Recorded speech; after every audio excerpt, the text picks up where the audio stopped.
Coucou, c'est Bougnou, j'espère que vous allez bien. Mon père m'a mis au défi de faire une vidéo tuto par mois. Pour vous apprendre à dessiner des chats, j'ai sorti mon carnet de croquis et j'ai réfléchi. La première étape, c'est de vraiment comprendre ce qu'est un chat. Chercher des images de référence, les redessiner le plus fidèlement possible, trouver les formes principales et la manière dont elles existent en 3D,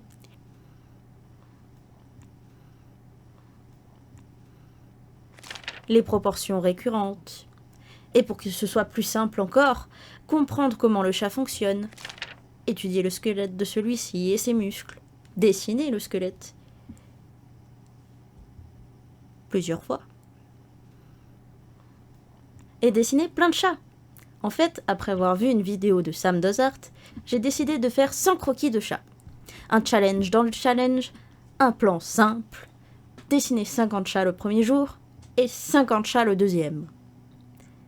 Rien de bien difficile, de quoi m'enseigner à moi-même ce que je devais comprendre et retenir pour pouvoir l'enseigner aux autres. Sauf que j'ai préféré jouer à Tezo. Honte à moi. J'ai dû dessiner une 50aine de ces croquis seulement. Il y en a plein qui ne sont pas complets. Il s'agit de croquis de 2 minutes. Des dessins rapides, où je me suis concentrée seulement sur le visage. Des dessins pas terribles. Des croquis horribles. On dirait des Picasso. Ou des ours. Au choix. Des croquis que je trouve incroyables, dont un particulier que vous allez revoir.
Bref, j'avais prévu de rattraper mon retard en travaillant de nuit, quand mon petit frère a coupé les plombs.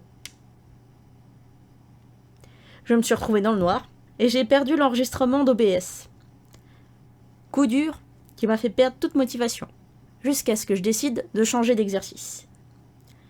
De retravailler le croquis que j'ai préféré, celui que j'avais particulièrement aimé. Il me faisait penser au dessin de Nips, une youtubeuse qui travaille presque au réalisme, mais avec des formes un peu exagérées.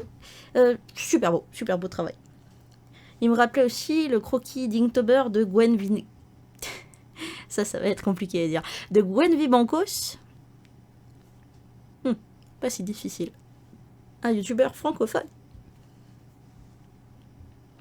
C'était principalement dû à ses oreilles coupées et à la couleur rouge de mon croquis. Cette couleur m'a fait penser à du sang, et du coup je me suis dit que je pouvais accentuer ce côté gore. J'ai commencé par mettre un aplat de noir sous les yeux du personnage, et puis j'ai travaillé depuis là, mélangeant le rouge de mon croquis au noir qui était déjà placé, ainsi qu'au gris.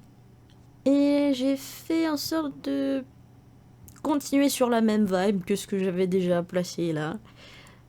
Quelque chose de sombre, de là mais pas vraiment, qui se fond dans le fond, qui se détache, qui est le fond mais en même temps quelque chose de complètement différent. Je pense qu'inconsciemment j'ai été beaucoup inspirée par le personnage de Silurgie, un ami, qui a créé cette espèce de slime immortel qui se reconstruit et qui prend des apparences diverses et variées. Parce que c'est exactement ça. J'avais plutôt l'impression de partir sur de la fumée. Parce que c'est vers ça que m'a conduit l'aspect de mon brush. C'est le brush de mélange. Le brush mélangeur qui donne cet aspect un petit peu sali et oui de fumée quelque part. Et ouais, j'ai suivi ceci, j'ai détaillé un petit peu, rajouté des tout petits traits pour faire des poils, et puis ouais, c'est venu comme ça, pouf, et c'est bien. J'aime beaucoup le résultat. À plus tard.